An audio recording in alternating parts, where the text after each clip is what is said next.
The Flight Attendant, Hollywood versus reality. We're gonna get into that today, but first, let's watch a quick trailer. I always wanted to be a flight attendant. Meet new people. Oh, hi. Hey.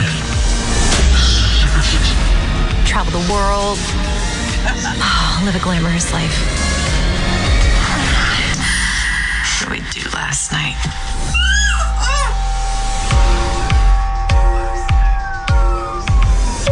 So Kaylee Cuoco plays a flight attendant for Imperial Airlines, and she has a layover in Bangkok. She wakes up next to a dead man. And when I first read the book by Chris Bojalian, I was surprised how accurate all the little details were. And accurate not in the fact of we have flight attendants waking up next to dead people all the time, but accurate in the terms of like the words they use for layovers, and just all the terminology that he used in the book was just like perfect. So when I started watching the show, I was actually pretty impressed with how accurate it was. So let's go over the accuracies and the inaccuracies of the flight attendant. Let's start with the accuracies first. First of all, the casting on this was perfect. Kaylee Cuoco, who plays Cassie, she's confident, she's young, she's fun, but she's a little messed up in the head. There's the young male who is always in everybody's business, and then you've got the middle-aged mom. She's just having a good time on her layovers. I've flown with all those people, so the casting is 100% accurate. There's a scene in the first episode where she comes downstairs, she's got a date with Mr. 3C, and she's all dolled up. She comes out of the elevator and she sees her crew sitting in the lobby and kind of ducks around them and sneaks outside, and I can't say that I've never done that. That happens all the time. There's people you want to hang out with and people you don't want to hang out with, or maybe you've got plans that you don't really want other people to come with on. So that is exactly how things work sometimes on layovers. There's another scene on the airplane where she says, "Aren't you working economy plus?" It may not look like it, but flight attendants all have different jobs throughout the airplane. There's the first class galley who makes all the meals. There's the purser who's in charge of the whole flight and all the paperwork. There's 100 different positions depending on the airplane you're on. So yeah, you have first class flight attendants, you have economy flight attendants. They don't divide it into economy plus, but there are several different jobs on the airplane for the flight attendants. They're not just randomly serving passengers. They also talk about buddy bidding in one of the scenes, and that is 100% something that people do. You'll have 2 or 3 people that maybe all want to fly with each other all month, so they'll bid Rome on Tuesdays. And if they're senior enough, they can get that. And they might even pick, I want to be Rome first class galley on Tuesdays. You have to be pretty senior to be able to bid those kind of trips and have that flexibility. I don't know that her being a 20-ish year old flight attendant that she'd have that kind of seniority, but you never know. In one of the scenes in the first episode, after Cassie's kind of crazy night, she wakes up with a dead man. She's back at her hotel and she gets a knock on the door. She's late for the van. And that happens sometimes. People sleep in and alarms don't go off, and sometimes you're late. Generally, if someone's late, we'll call their room first, and if they don't answer, then we go knock on the door. We usually bring another crew member or security or something, just in case there's something wrong. And then you kind of work out how you're gonna all go to the airport. Generally, the protocol is not that the whole crew will leave you. That can happen, but you'll talk about that first. Oftentimes they'll say, just go to the airport and I'll take a taxi, I'll meet you there.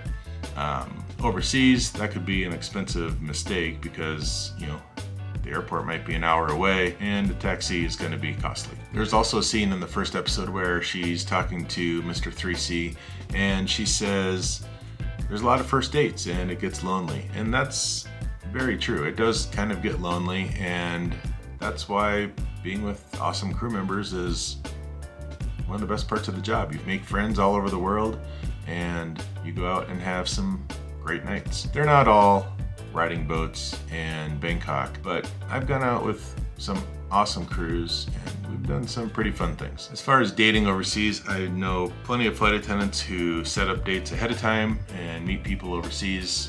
That's pretty normal to have a date when you get to Paris. It's also normal to have friends. In the show, she's got a friend in Rome, and he works at an Italian restaurant, and that is completely normal. We see a lot of the same people in the cities we go to, so to run into someone you know in Rome because you've been there 100 times and you've gone to the same restaurant a lot, that's completely normal. Finally, there's a lot of scenes on the show where they're just kind of chatting in the galley while they're getting food ready or drinks ready, and that's called galley gab. That happens all the time. That's where rumors are spread. That's where you find out who's dating who, what are you going to do on the layover. That's 100% accurate. Okay, so now let's move on to the inaccuracies, and there's a few of them. Later on in the show, there's a scene where one of the pilots has a second job flying a Gulfstream or something, and Cassie comes on as a flight attendant for them. A lot of people in this industry have second jobs, but they're generally not in aviation.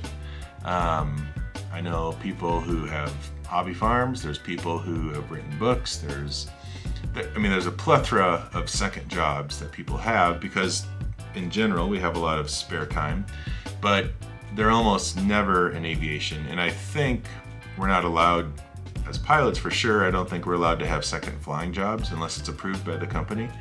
And flight attendants would probably not have secondary flight attendant jobs.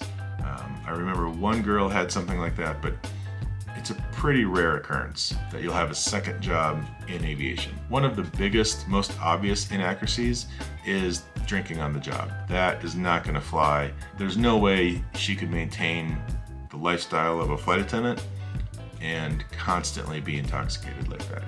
It doesn't work, especially when you're constantly making mistakes. There's another scene at the end of the first episode where she's trying to flee after being told that the authorities want to meet and talk with them, and she's like running through baggage claim, and then the TSA starts chasing her down.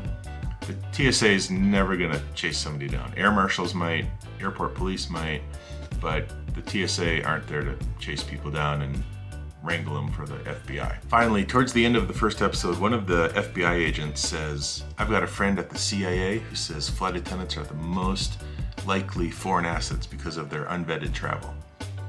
And is that true? Are there foreign assets as flight attendants? Well, I could tell you that, but then I'd have to kill you. Let me know what you thought of the flight attendant in the comments down below. Until then, fly safe.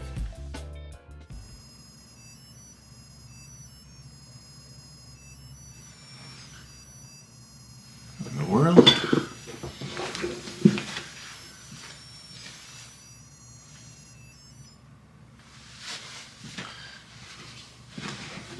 I'm gonna reset that.